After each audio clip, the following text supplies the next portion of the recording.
राज्यात पहिल्यांदाच भाजप नगरसेवक काँग्रेस आघाडीत पाहायला मिळणार आहेत। भाजपला रोखण्यासाठी भिवंडीमध्ये काँग्रेसचा सेक्युलर फ्रंट हा भिवंडीचा महापौर होणार आहे। एकंदरीतच काँग्रेस प्रणित आघाडी आता इथे उमेदवार कोण हे ठरवणार आहे। त्यामुळे भाजपचे बंडखोर नारायण चौधरी महापौरपदी विराजमान होतात का हे पाहणं अत्यंत गरजेचं असेल। राज्याच्या राजकारणामध्ये पहिल्यांदाच भाजप नगरसेवक काँग्रेस प्रणित आघाडीमध्ये सहभागी झाली आहे। गेल्या अनेक वर्षांमध्ये भाजपनं काँग्रेसचे अनेक नगरसेवक, नेते आणि माजी मंत्री फोडलेत, मात्र पहिल्यांदाच भिवंडीमध्ये उलटा प्रकार घडलाय। भाजपचे 22 पैकी 9 नगरसेवक काँग्रेस आणि राष्ट्रवादीनं स्थापन केलेल्या भिवंडी सेक्युलर फ्रंटमध्ये सहभागी झाले। भाजपचे नाराज नगरसेवक नारायण चौधरी आपल्या समर्थकांसह काँग्रेस प्रणित आघाडीमध्ये सहभागी झाल्यानं भाजपला मोठा धक्का बसला। काँग्रेस, राष्ट्रवादी काँग्रेस आणि भाजपच्या नारायण चौधरी यांचा गट मिळून बहुमताचा आकडा गाठता येतोय। काँग्रेस, राष्ट्रवादी, शरद पवार गटाच्या पाठिंब्यावर भाजपच्या बंडखोर गटाचे नेते नारायण चौधरी महापौर होण्याची शक्यता आहे। ही फाटाफूट म्हणजे भाजपचे प्रदेशाध्यक्ष रवींद्र चव्हाण यांना मोठा धक्का मानला जातोय। भाजपनं आतापर्यंत केलेल्या फोडाफोडीला घोडे बाजार म्हणणारे काँग्रेस प्रदेशाध्यक्ष हर्षवर्धन सपकाळ यांनी या फोडाफोडीचं मात्र प्रचंड कौतुक केलंय।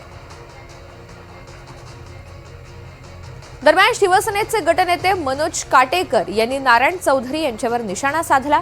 महापौर पदाचा उमेदवार 20 फेब्रुवारीला ठरवायचा आहे, पण त्यांना आधीच शंका आल्यामुळे ते पळून गेले असा टोला त्यांनी लगावला। येणाऱ्या भिवंडी शहर महापालिकेच्या 20 तारखेच्या निवडणूक महापौर जे पदाचे उमेदवार नारायणजी चौधरी भारतीय जनता पार्टीचे उमेदवार आहेत, त्यांनी जो आमच्या शिवसेना पक्षावर आरोप केलेला आहे तो आरोप निराधार आणि चुकीचा आहे। ज्या दिवशी आमची त्यांचे 22 आणि आमचे 12 नगरची एकत्र मिटिंग झाली त्या दिवशी आमचं ठरलं की आपण एकत्र कॅम्प लावूया, परंतु कॅम्प लावल्यानंतर भारतीय जनता पार्टीचा 2 गट पडले आणि त्या 2 गटातून एक गट त्यांच्या कॅम्पमध्ये कधी गेलाच नाही। ते गेल्यामुळे आम्ही भिवंडी शहरात राहिलेलो आहे। आम्ही कॅम्प आता 2-3 दिवसापूर्वी लावला आणि आमच्या नगरसेवक एका ठिकाणी ठेवून दिलं। या सगळ्या संदर्भात अधिकची माहिती जाणून घेऊयात। रिजवान शेख आपल्या सोबत आहेत। रिजवान, नारायण चौधरी महापौर होण्याची शक्यता आहे, मात्र एकंदरीतच जी स्थिती निर्माण झालेली आहे यानंतरचे कसे पडसाद उमटतील आणि आजच्या एकंदरीत कशा घडामोडी आहेत? ऋतुजा, नक्की आपण जर पाहिलं तर ज्या पद्धतीने भिवंडी निजामपूर महानगरपालिकेमध्ये ज्या पद्धतीने कोणालाही जो आहे तो आतापर्यंत जे आहे या ठिकाणी बहुमत जो आहे तो स्पष्ट भेटला नाही आहे। ज्या पद्धतीने आपण पाहिलं की काँग्रेस जो आहे या ठिकाणी सर्वात मोठा पक्ष आहे, परंतु भाजपचे 22 नगरसेवक या ठिकाणी निवडून आलेले, परंतु भाजपचा एक गट जो आहे तो नारायण चौधरी याच्याबरोबर तो काँग्रेसमध्ये विलीन होणार आणि या ठिकाणी सत्तेमध्ये देखील सहभाग होणार।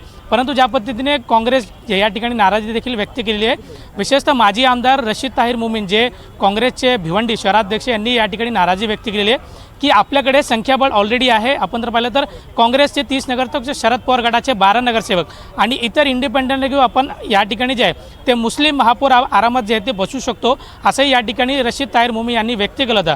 परंतु ज्या पद्धतीने नारायण चौधरी जे आहे ते भाजपला सोडचिठ्ठी जे होते या ठिकाणी काँग्रेसमध्ये विलीन होते, यालाच कुठेतरी विरोध जो आहे ते रशीद ताहिर मोमीन यांनी दर्शवलेला आहे आणि त्यामुळे भाजपच्या माध्यमातून देखील या ठिकाणी स्नेहा पाटील जे आहे ते यांना या ठिकाणी अधिकृत उमेदवार जो आहे तो महापौर पदाची या ठिकाणी घोषणा देखील करण्यात आलेली आहे। त्यामुळे ज्या पद्धतीने नारायण पवार जे आहे ते भाजपला सोडचिठ्ठी जे होते ते काँग्रेसमध्ये विलीन होत आहे, त्यामुळे त्यांची शक्यता वर्तवली जाते की ते महापौर पदासाठी इच्छुक दावेदार आहे। परंतु काँग्रेस या ठिकाणी 30 नगरसेवक आहे, तर या ठिकाणी शरद पवार गटाचे 12 नगरसेवक आहे, तर शिंदे गटाने या ठिकाणी नाराजी देखील व्यक्त केलेली आहे नारायण चौधरीवरती। त्यामुळे कुठेतरी महायुतीमध्ये भिवंडीमध्ये कुठेतरी मोठ्या मतभेद जो आहे तो या ठिकाणी स्पष्ट आपल्याला दिसून येत आहे। त्यामुळे कोण महापौर होणार, कशा पद्धतीने महापौर होणार आणि त्यामुळे नेमकं काँग्रेस कोणाला पाठिंबा देणार?